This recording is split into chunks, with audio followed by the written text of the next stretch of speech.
Toda grande mudança tecnológica trouxe medo. A Revolução Industrial trouxe medo. Os computadores trouxeram medo. E agora, a inteligência artificial ocupa esse lugar. Mas será que estamos diante de uma ameaça ao trabalho humano ou apenas uma transformação da sociedade? Stephen Hawking alertava para os riscos da inteligência artificial quando desenvolvida sem responsabilidade ética e sem mecanismos de controle.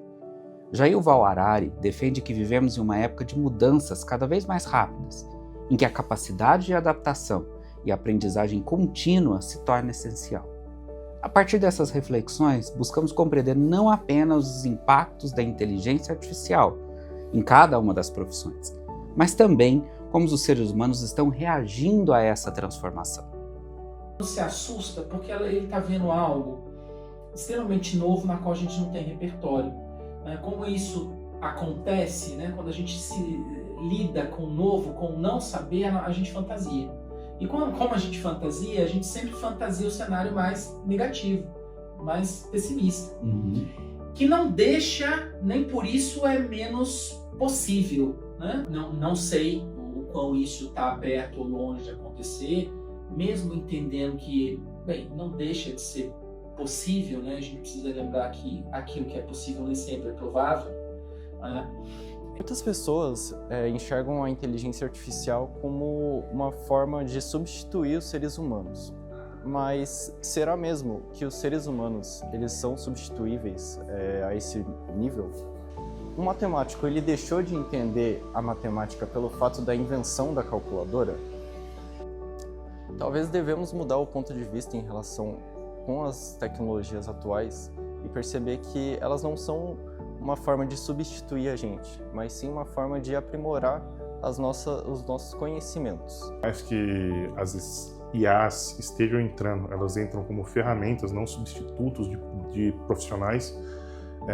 Para algumas atividades, obviamente, que elas vão substituir, mas é como se fosse a evolução das máquinas, as máquinas elas substituíram pessoas para determinadas tarefas, mas outras tarefas surgiram com essas atividades sendo ali alocadas para as máquinas, Então, pessoas precisaram manusear essas máquinas, fazer manutenção dessas máquinas, criar peças para essas máquinas. Muito provavelmente para a computação a gente também vai ter outras coisas surgindo, Então, acredito fortemente assim que a computação não vai ser reduzida, Os profissionais não vão ser tão menos necessários do que antes.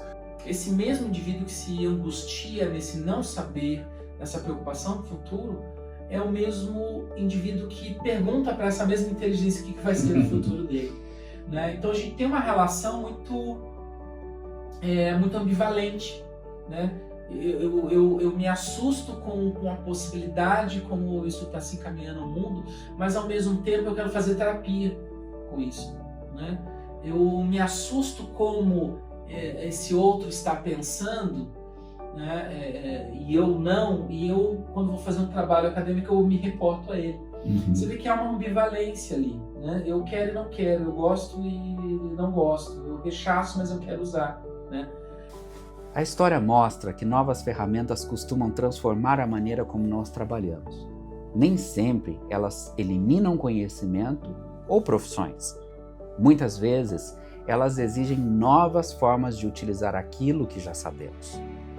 A inteligência artificial já faz parte da nossa realidade.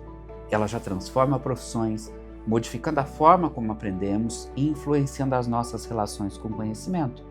Como vimos ao longo desse trabalho, existem riscos que precisam ser debatidos, mas também existem oportunidades que não podem ser ignoradas.